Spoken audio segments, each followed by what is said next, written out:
no one has heard of Paul Giobbe. I want to just mention to you, I saw an article recently that was forwarded to me, and he's the president and founder of Zumasys. And is really interesting. I believe this article was in Forbes, and he just talks about what it takes to have a great workplace. And I want to just read to you what he says. In this highly competitive tech industry, it's not okay to be average. You have to be great. And not only do you have to be great with your clients, you also have to be a great place to work.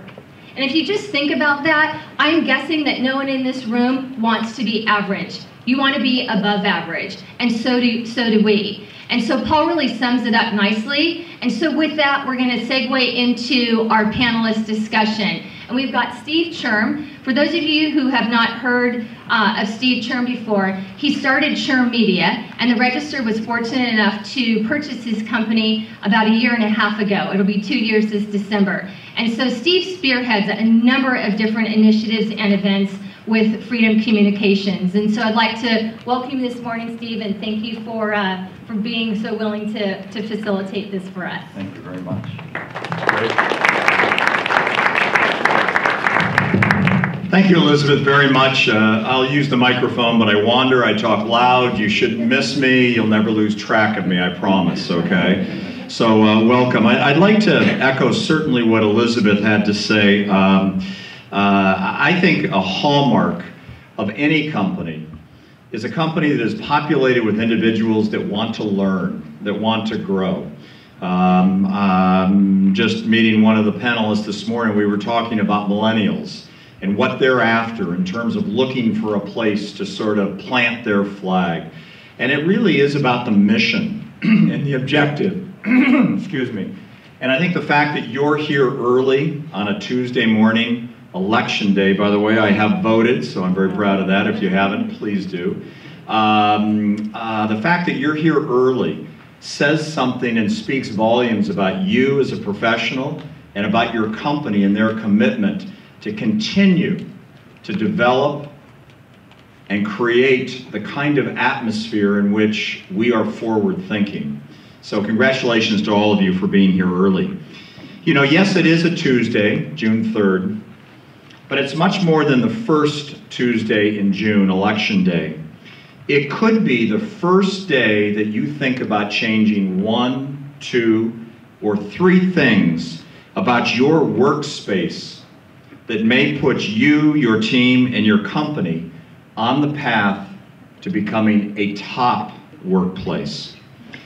You know, it's really not so much about being better than dozens and dozens and dozens of other companies and having those kinds of bragging rights.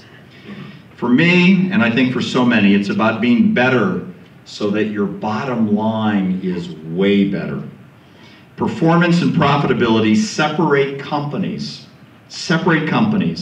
and the best are more often not those firms that simply are driven by the dollar, but the companies that have a culture that is alive, that is thriving, and really sets the standards in how it treats its employees, its customers, and most importantly, its future.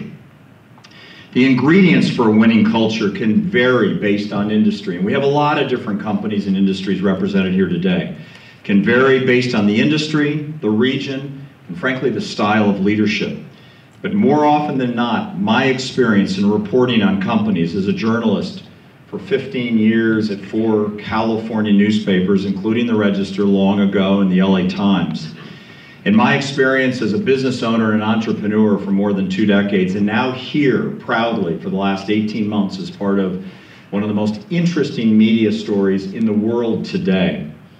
My experience has been that firms that have real lift and potential to grow, and the kind of firms that have an impact, are those that possess what I call the 4 C's. They care, they understand community, they have a commitment to learning, we talked about education, and they communicate. Sure, it has to begin with a great product or service, but that only gets a company so far. You need to care about your workforce, you need to build your community internally and externally, I believe you have to educate both communities, internally and externally, and most importantly, that's where I come from, you have to over-communicate so that everybody is on the same page. Whether it's good or bad, you have to be on the same page to move forward. Today, we are very fortunate to have 4 seasoned specialists from 4 leading Orange County companies in the area of human resources and employee relations with us to discuss the critical aspects of company cultures and the impact on performance and, most importantly, growth. We've already met them, but I'd like to run down the panel one more time. Closest to me, Dave McCary, Manager of Software Sales, Cloud Solutions Architect, Zumasys. Next to Dave is Richard Moss, SPHR, Vice President, People Service, BEHR Process Corporation. We then have Mary Ellen Blair, Director of Recruitment for Kaiser Permanente, and anchoring our relay team today on the far end is Dawn Usher, MBA, SPHR, Chief Administrative Officer for Silverado Senior Living. The format today, very open, very forgiving, very easy at this hour. Lots of notes can be taken, pick up some tips. We're going to ask 4 or 5 questions depending on the clock. They'll take 2 or 3 minutes to answer the question. They could go on for hours, I'm certain. They'll be here afterwards for a minute or 2 that you can ask them questions and certainly get their business card. We'll leave time for about 5 or 10 minutes for Q&A.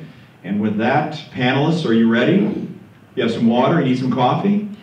Good. You okay?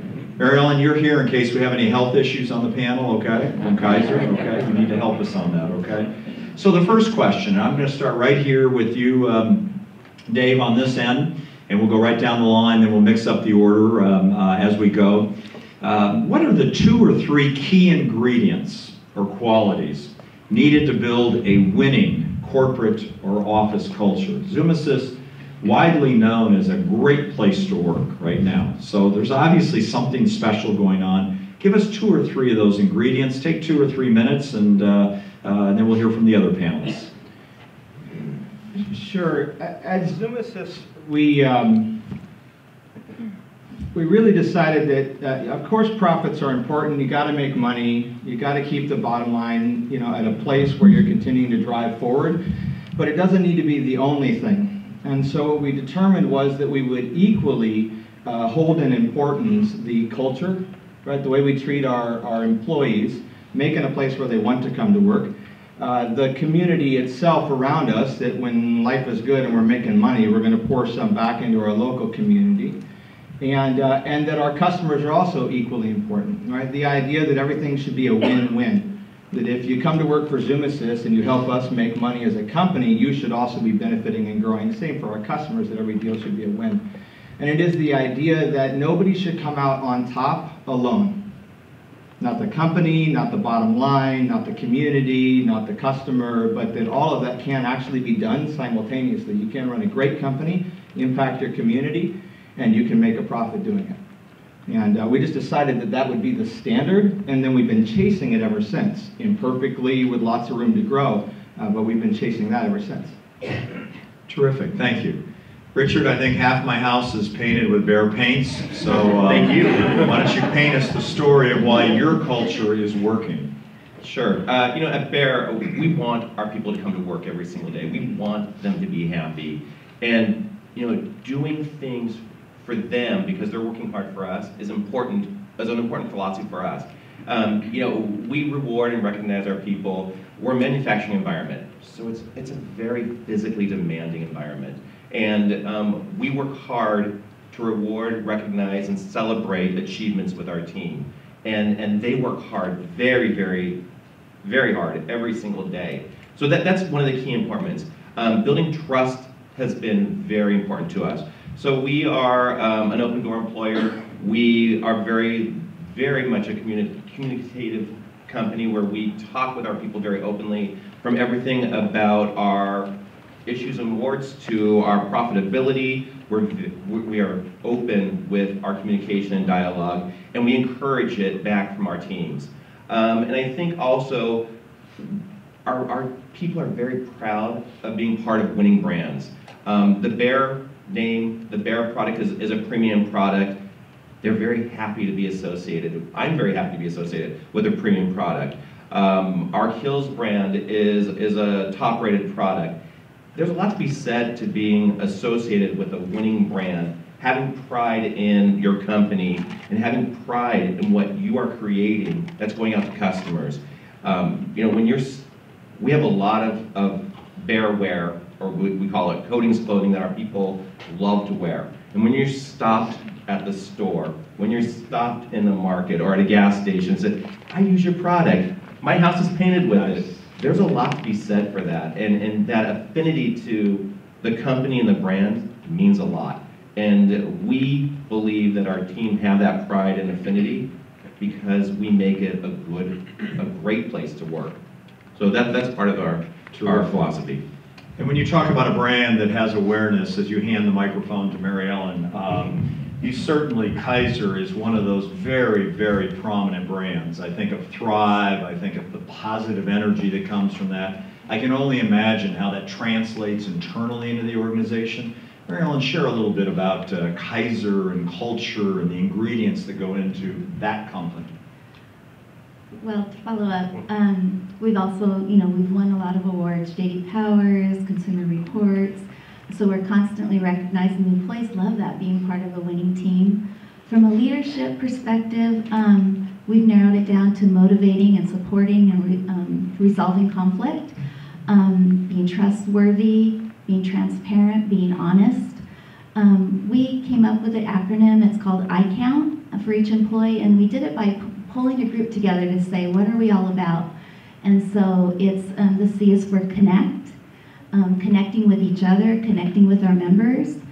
The O is for owning, like owning what you do, acting like you're the owner of the company when you're dealing with a problem or an issue or a patient or each other. N is nurturing our patients, but also it's really important to nurture each other, celebrate successes. And then thrill, like thrilling our members and thrilling each other. And I think it's really important to take care of each other. We have healthy workforce, like you said, Thrive. Like right now we have a walking campaign going on. So we form teams online and we compete against each other. And when we log minutes, we go across America, you pick trails, and so you enter it. And so you're like one big team together because you're seeing each other online and competing, and it's just really fun. We celebrate our successes. I think a very important word that Mary Ellen shared with us is nurture. And I think nurture is very much associated, bolted on, and connected to the word collaboration. And I hear a lot of that in what's happening internally at Kaiser, so very important. Dawn, I certainly am part of this very large bubble known as the baby boomers that are moving faster and faster to an area where we are interested and watching very much what's happening in the senior living marketplace and the importance of that. And I know that's a topic I didn't care much about or have a lot of interest in, but now I do. So it's important for me to hear from you about how you keep your company, which is growing rapidly, has a great reputation, very top of mind and very motivated internally. Talk about the ingredients inside Silverado. Okay, well, first I think it's important to understand who we are. So every day we take care of over 2,000 residents who have some form of dementia, usually Alzheimer's. We take care of over 600 people who are on hospice. And we take care of over 200 and odd families who have a loved one who needs help with their daily living activities. So our folks, our associates need to have unbelievable passion about what they do and their residents.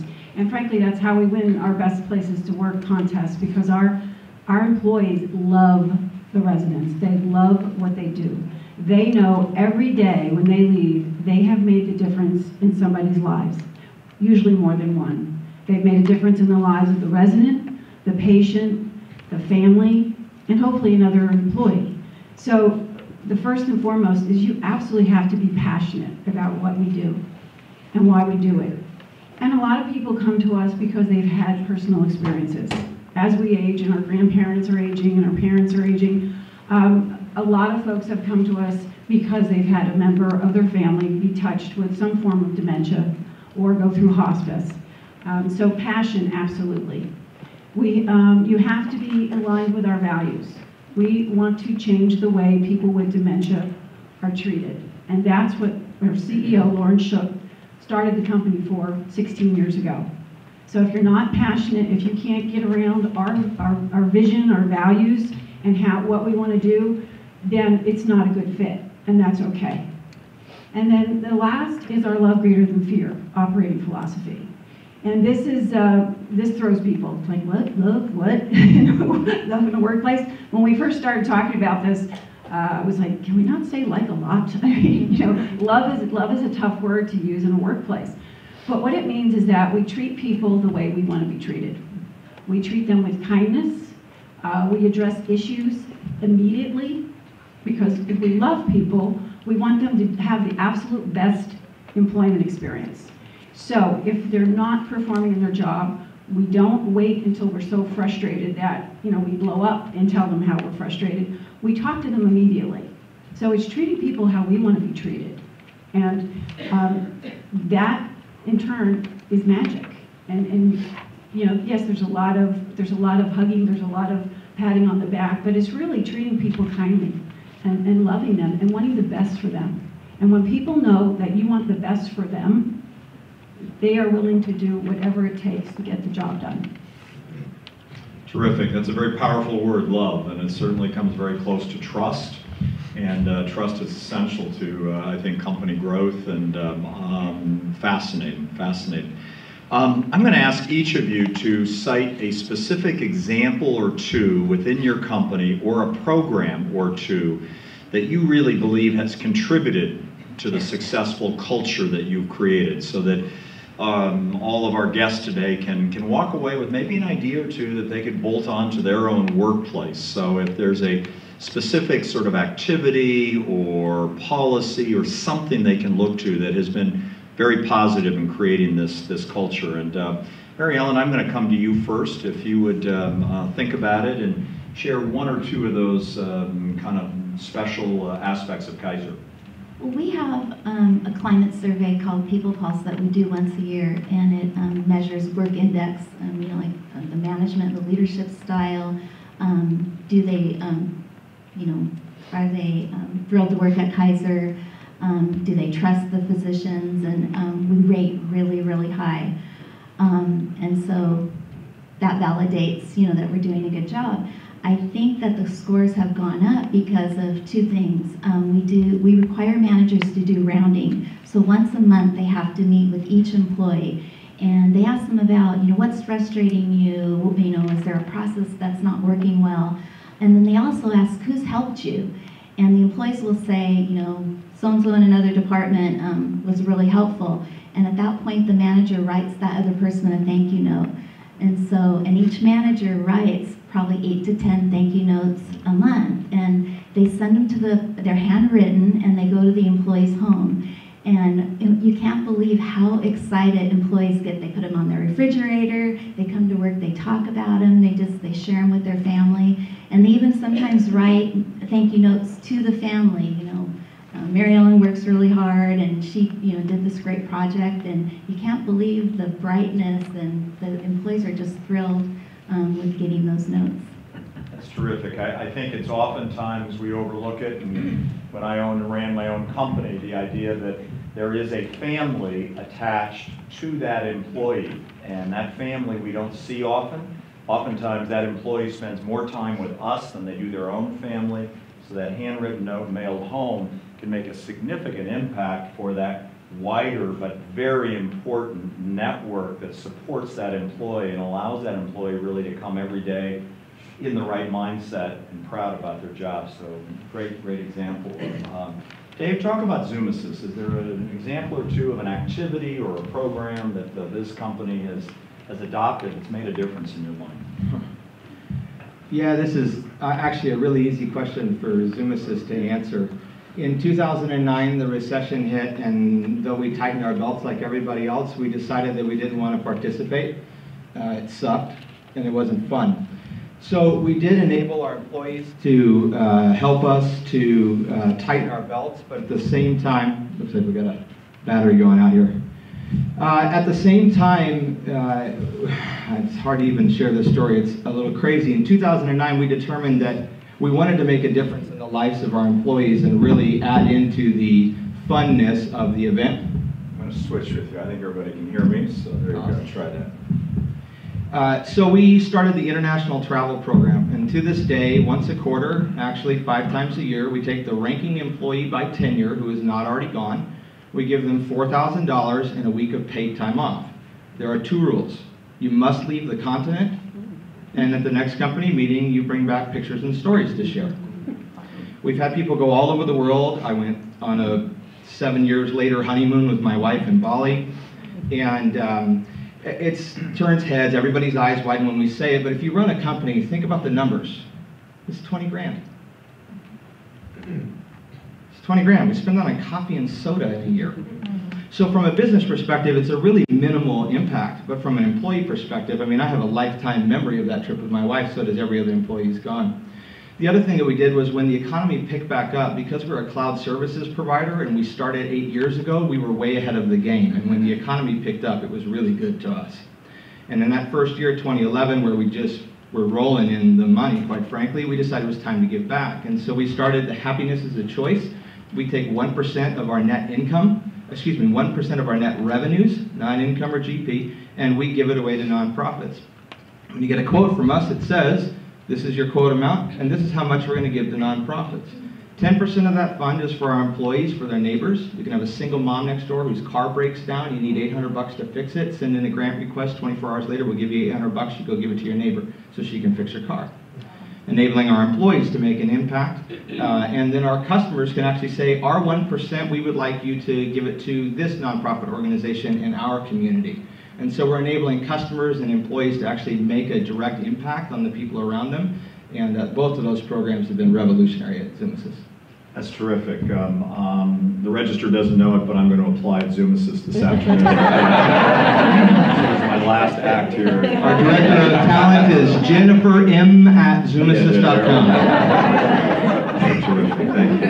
I'm going to go to our anchor person, Dawn, and ask her this question. You talked about the warmth and the genuineness you try to create within the company. How do you go about doing that? Is there a specific kind of program or policy that Silverado implements that somebody could take away and perhaps implement at their own workplace? Well, I wrote down all of the programs that we did and the training we did, and then when you said one thing, I thought, I think the biggest difference is the CEO and members of the executive team go around every year and do town hall meetings. And they do them without supervisors in the room. So no supervisors at every location. And then we talk to the associates about what we're doing right and what we can do better. And we talk about how they're being treated, and just through a litany of questions. And when you ask about a certain leader, if there's complete silence in the room, that's not a good thing. But you know, we get to the root of making sure we don't think that because a community is full and has a waiting list that everything is perfect. You have to constantly trust but verify. So we want to make sure that everyone is being treated with kindness and fair, firm, but with love. And so I think the town halls have really made the biggest difference. Excellent, and that goes to that whole point of communication and even over communicating, you know, allowing people to have a voice and a sense of ownership, which I think is critical in any entity, whether it's your own family or it's a larger company. Richard, BEHR process, any examples of specific activities that have made a difference in building the good culture you have at your company? Sure. Actually, there's a couple I'm going to share quickly. One thing that we do is we invest in our people. We train, we develop, we educate all of our people throughout the organization. Everything from personal training, education. We do on-site degree programs for our people so they have an opportunity to continually improve, not only for today, but for tomorrow. We do development activities for our supervisors and managers, but we do development activities for all of our team members. And we devote a number of hours every month to development, training, and education. And we think that's very important, because once again, we're investing in our people for today and for the future. So that's a big piece of what we do. Another thing that we do is what we call BEHR cares. Similar, we are out in the communities. We are actually not donating money, but we're going out and participating in our communities, and we're doing BEHR care replacement pay days for our people. So we're paying our team members to go out, be active in the community, and be part of the community and make a difference. And that's something that has really thrilled our teams across the organization. And then lastly, we share our profits with our people every quarter. And that's a huge motivator, that when you have cash coming in every quarter to our team, we all share equally, and it's something that's important, and it's a very much a motivating and exciting time every quarter when we share those profits. I think a tremendous point about, and I believe, Dave, you and I were talking about it prior to the start of today's program, but I really think of millennials, and maybe it's because I have 3 in my household, all working, and they talk less about compensation, they talk less about benefits, they talk about the engagement of their companies with the community. So when you certainly talk about it, Richard, getting out and BEHR cares and physically making a difference where it is tangible and visible and you can touch it, seems to make a big difference with that really next generation of professional and perhaps leadership. So great points by everybody. My favorite question this morning, and maybe it's because of my reporting background and so forth, we've heard about 4 companies where things are going well, and you're probably thinking, geez, how lucky are they? I mean, I have to suspect that in any organization, whether it's 3 or 4 people in an office, 100, or if you're here at Freedom News Group with nearly 1,000 employees, there are going to be moments when you bring that many people with that much diversity and different backgrounds together and different ideas about how we get to that ultimate objective. You're going to have issues. There are going to be conflicts. We are not all going to get along. I think, again, a mark of a culture in a company that's moving forward as opposed to stalling or backpedaling is one that has a system and a process to resolve conflicts and disagreements. And so I'm going to start with you, Richard. If you can share a little bit of the secret sauce in terms of how BEHR addresses, either within a department, within a unit, within the company, sort of addresses those times that aren't necessarily as pleasant, but you need to get through them to get beyond and get to the good stuff. Richard? Sure. Our mantra as a company is to do the right thing. And we share that openly, and that's our philosophy for everything that we do. Always do the right thing. And so that can mean one thing in one situation, it can mean one thing in a different situation. So we're flexible with our practices, that we want to do the right thing, and we want to partner with the people who are involved to make sure that we're doing the right thing for the people who may be unhappy, but we're doing the right thing for the company at the same time. We're a very highly ethical organization. It starts with our president, and that permeates throughout the entire organization. So our team believe we want to do the right thing, and that's important. We have an open door policy, and we encourage people to talk with whomever they feel comfortable talking with to resolve an issue. And we are fair, firm, but flexible in our approach to solving issues, and that's been our success. Terrific. Dawn, talk a little bit about Silverado and how you handle conflict, disagreements. Well, when I saw that question, I wrote down head on. So, everybody has disagreements, and thank heavens, because if we all thought the same, we wouldn't be innovating, and we'd be awfully boring. So it's not that we have disagreements, it's how we resolve them. And so working at Silverado is a lot about relationships. So anyone that starts there, I always tell them, we don't want you to do anything but get to know people. Just get to know people and hear what they need. Don't feel like you have to go out as the new person and convince them how smart you are. It's the wrong way to do it. Just go out and hear them.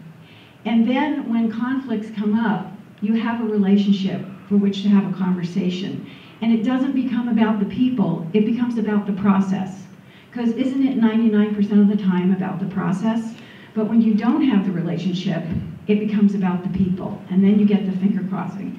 And that's when we have to get involved and mediate and help the relationship along. But there really isn't any reason that adults who have developed a working relationship can't disagree. And again, we don't want to agree all the time. We want to have innovative and conflicting thoughts so that we continue to innovate as an employer. Thank you. Mary Ellen, you certainly are in an interesting industry. There's oftentimes life and death in the balance. Quick decisions have to be made. There's going to be disagreements. There's going to be conflict. How does Kaiser address this whole important issue? We're very relationship-based. We encourage open dialogue, and 90% of our workforce is union. So a lot of those things are contractual. So on both sides of the house, with managers, we have what's called Leadership Institute, and we take managers off-site 4 times a year. We partner with an organization called Studer, and they teach managers to have those crucial, difficult conversations. On the labor side, we have unit-based teams, and those unit-based teams go through issue resolution training, and so just teaching people to have those difficult conversations takes us a long way. Terrific. Mary Ellen used a concept there that I absolutely love. Those of you in the room, and maybe many of you either earlier in your careers, maybe you know, at some point you worked in the restaurant industry, and they talk about a restaurant as a house. They talk about the front of the house and the back of the house, and here we're talking about a healthcare provider, both sides of the house. A house is a very special place. We all live in a house of some sort, and there are a lot of rooms in that house, and I love the way you position that. That's very well said. Dave, talk about Zumasys and conflict. We've heard what a great place it is to work, but there have got to be moments in which you need to resolve some disagreements. Yeah, this is probably the area that we're working on the most, right? When you create an environment where people want to work, you also have to not be a coward about addressing it when somebody is either not clicking or unhappy or not delivering or not performing, right? It can't all be happy and good and upbeat. We have a general ethical principle at Zumasys that you need to actually care. If you don't actually care, either stay home or find somebody who does to take over for you, because people can tell when you're full of it. They can tell when you're putting them on. And so can employees. And so when you go for conflict resolution, it's intentional that we really care. And for better or for worse, we'll find out in 20 years, ask me again, and we'll tell you if this has worked out for us. As leaders at Zumasys, we assume that we're causing the problem. That's our first assumption, because we're the ones structuring the environment, and then we go and we listen to see if we're the ones who can make one change, because we have the dexterity and the experience to make the change, and not all of our employees have enough necessarily experience to do that. It's usually our fault. That's what we've discovered. There's usually something we can do very easily to change that suddenly lifts that employee back up into a productive place. And very rarely have we had to let somebody go, because as much as we would bring it up, they still would be unhappy. It's pretty rare. So anyway, we assume that we're the problem first in leadership at Zumasys. Interesting and a refreshing concept that the company comes from the standpoint that maybe we are the trigger of the issue here. And boy, I tell you, if you work there, that gives you a lot of latitude to be very candid about what's bothering you if the company is open to that. So well done. Several of our panelists used the word ethics, ethical behavior. It's certainly a concept that is very important, and we've gone through a very difficult economic period last 5, 6, 7 years. We certainly here in Orange County have come through that. The economy is really one of the best in the country, if not the world currently. It's interesting what happens to ethics in companies in times that are very good.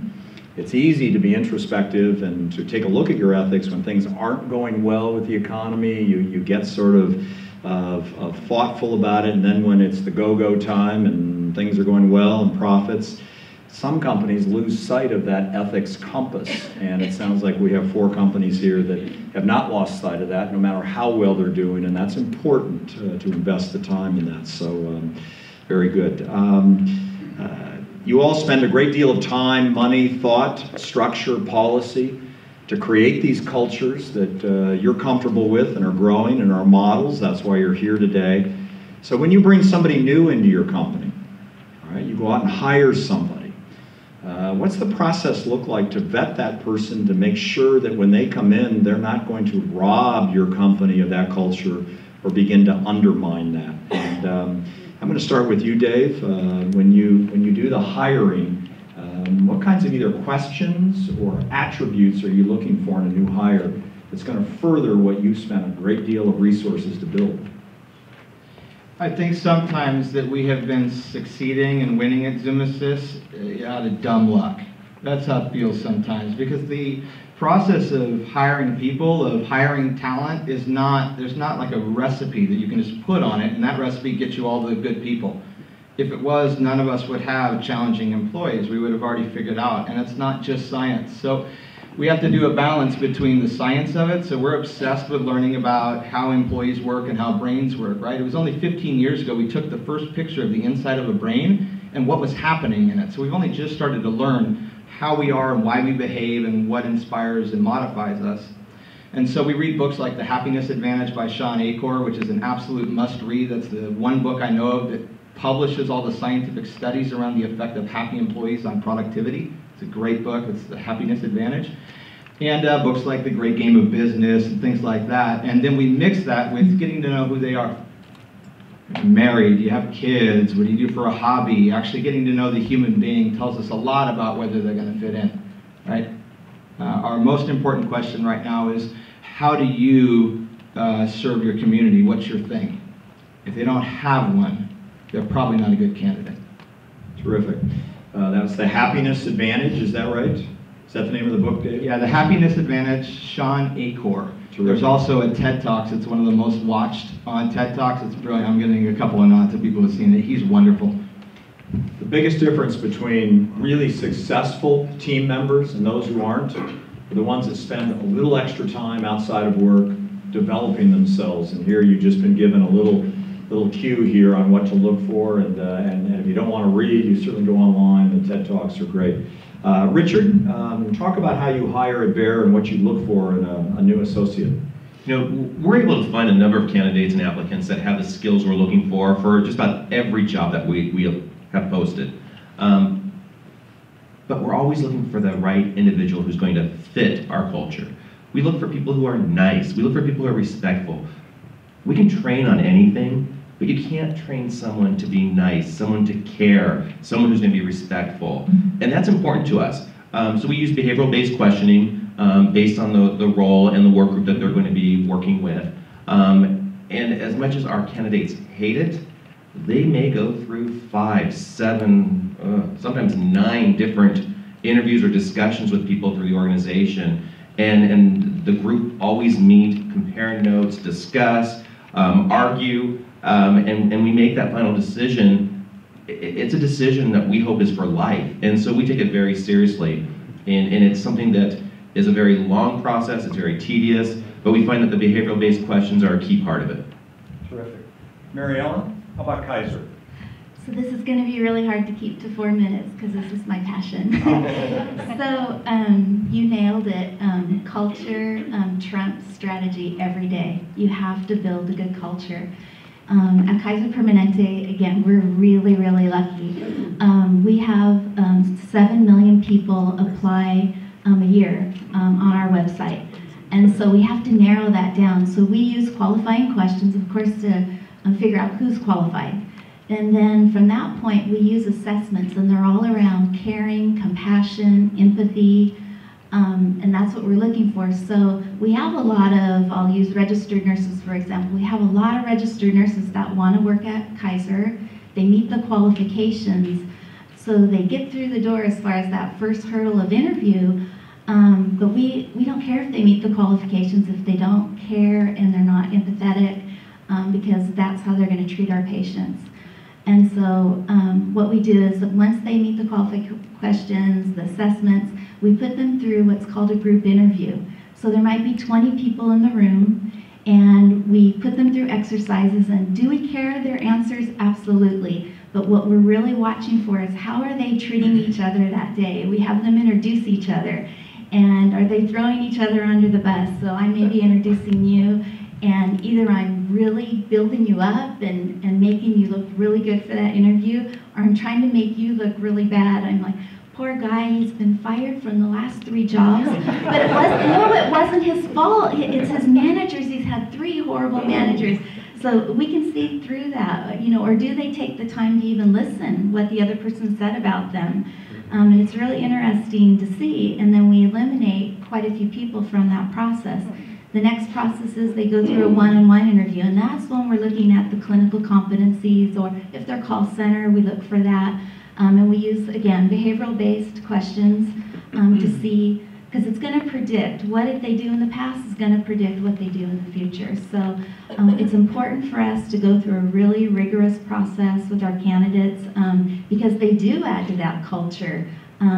If they, it's contagious. We call it like a woodpecker. If you get that woodpecker in there, they can put a lot of holes in that boat. And so we want people that are going to come in and care about our patients, but then also care about their coworkers, because teamwork's really important. Sounds like I go through a triage unit just to get there. So a great process, and I think very transparent. So excellent. Dawn, how about you in terms of new hires? Relationships so important with the subject that you deal with. How do you find the right people that are going to embody what you want as a company? It's very hard, and hiring is not an exact science, and I wish it was, but we do a lot of what the others on the panel have spoken about, a lot of assessments, a lot of interviews. What we're really looking for, the first thing is altruism. So if you don't want to change the life of somebody, that's getting through the front door. So we can, you just cross that off. It really is servant leadership. So empathetic, courage, passionate, aware, and flexibility. You have to be there to make somebody else's life better. You have to have the courage to innovate, to change, to be vulnerable, to be seen, to have relationships. You have to be aware of those around you and the environment in which you're working. Business, I don't know a business today that doesn't move at the speed of light, and so what business out there doesn't require flexibility and people to be able to change on a moment's notice? And then I talked about the passion and the empathy. A couple things that we don't want, which in many interviews I've really come to figure out what I'm not going to hire. One of the assessments that we do shows whether you're defensive and whether you have self-awareness. And so we too want to hire people. We want them to stay a really, really long time, and we want them to grow their career, because we know with our culture, we can grow our leaders from within much better than we can hire them off the street, because the culture is so strong. So if you're not self-aware, if you're not aware of your strengths and your weaknesses, we can't coach you, right? It's always somebody else's fault. And if you're defensive, if every time we talk to you and try to grow you as a person, you're defensive, we can't help you. So those are my two, if you're not self-aware and if you're defensive. Now, if you are self-aware and you're not defensive and you're willing to grow and you're willing to put in that work and that effort and that time to grow, then we will work with you however long it takes. And the other thing is a learner. I have learned through some experience that if people aren't lifetime learners, then they may be good, but they're doing what they did 10 years ago or 15 years ago. That doesn't work. You have to be a lifetime learner. So, those are my three. Terrific. We all know the basic principle in business is it is so much more expensive and time-consuming to find a new employee. So investing the time on the front end to find the right individual can save a company so much, just in terms of raw investment, as well as just, I think, breadth and bandwidth in the company. So all very good points. Final question, and we'll have a moment or two for some Q&A. We're going to do it. I'm old-fashioned, ladies first on this. I'm going to assume you all work at the world's best companies, all right? So you have to eliminate your own company here. We want to learn, all right? We want to learn because we all want to go out and study now and go online. In your minds, name one or two companies that you really look at and say, they're doing a good job. Could be somebody, a competitor in your industry, could be a company in a completely unrelated industry, but that at least from an arm's length or maybe some intimate knowledge, have done a good job, and why. And you don't have to expound greatly on this, but I'm going to go right back to you, Dawn, and just come back down the line here, Mary Ellen, next. We always look at the world's best, so we don't look within our industry. So for the experience, because we're a service, we look to Disney, and we might have several Disney people that work for us in different areas. For customer service, it might be Ritz-Carlton. But we did a large marketing study last year, and we looked at the world's largest brands and how they branded. So it is definitely individual to what we are trying to work on, but we always look at who does it the best in the world, not in our industry. Terrific. Mary Ellen? I mentioned Studer earlier. We consult with Studer. They come out and run our LDIs, and they teach us, like I said, to have the crucial conversations and provide really high customer service. Not to copy, but Disney too. There's a great book, If Disney Ran Your Hospital. And like you said, it's just like different aspects of business. We send our higher level executives to Harvard Business School, and they spend several weeks there doing all kinds of case studies on who's doing the best at what. And so in Cleveland, sorry, I have a lot, Cleveland Clinic has an excellent story about empathy. They're a very empathetic organization and center of excellence for that. So we look at all kinds of companies. One more thing, sorry. One of the big buzzwords and growing areas at Kaiser is innovation. We're actually opening an innovation center in Tustin. And we're just looking at all kinds of technology and looking at every kind of company, you know, from food to hotel, and what kind of technology innovation are they, you know, using. And I think that's really like kind of the core that's going on, like the think tanks, I guess you would call it. We're just looking at a lot of innovation right now. Two interesting concepts there. I mean, I just love the thought, what if Disney ran your hospital? I'm just stuck on that. I need to read more about that, because it's just how you put those two together, because I think Disney would bring a certain perspective on this. I think the other is one of the things that courses through anything you read about great company cultures is the fact that companies that are looking to the future, companies that are trying to evolve and innovate their own company, that has as much value for your internal community, your workforce, as it does the marketplace. And it's very exciting for employees to see a company thinking and investing in the future. So very well done. Richard? We also look inside and outside of our industry. We're always looking for just people who do things right.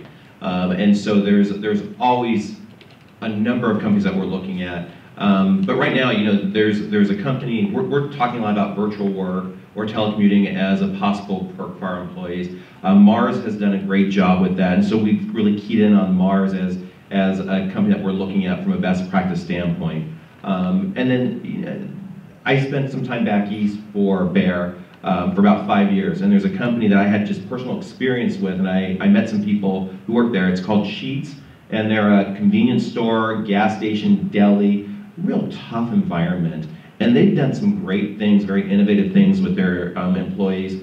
They attract the people through pay and benefits, but they keep them because of their culture. And they do very innovative things from, right now they're looking into gamification for training purposes. They're doing a number of innovative things on pay practices. And so you can look everywhere that you go or wherever you are at, and if you're getting good service or good products, look at those companies, see what they're doing. Everyone has something to offer that can help your organization be better. You just need to look and find it. Terrific. Dave, why don't you bring us home on this? A couple of companies that Zumasys looks at and tries to borrow, model after. Sure. One of them is Life is Good. They make the silly stick figure shirts. If you have ever seen Bert Jacobs speak live, he's my current favorite speaker. That'll change the next time I see somebody awesome, because I have ADD about those kinds of things. But they're a really wonderful company. We've been studying them for a while. There's a group out of Minneapolis called The Nerdery. Yes, that's the coolest name ever. And go to their website. They're a really cool company. I'm spacing on the name of the hotel chain we just did President's Club at. Capella Group. We're really looking at companies that are great at customer service, world-renowned at it, and the Capella hotels, that is an experience, oh my goodness. And then last, it's the folks who win top workplaces. The Nerdery is one of those. They've been the #1 place to work in the Twin Cities in Minneapolis for 2 or 3 years now. And so we look at that list because it's the current group of people recognized as learning new things. And every time I come, I got, you know, a half a page full of notes from 3 people, and the more of those we get to, the more great, brilliant ideas we get. So that list is, it's very convenient. It's flattering to be on it. It's very convenient to have access to it. Terrific. It's great. Ladies and gentlemen, do you know how lucky you are? It's not even 9 o'clock yet. Look how much you've learned and how many people are just pulling in the parking lot now to start their day. You're to be applauded, but let's give a big round of applause to our panel. Fantastic.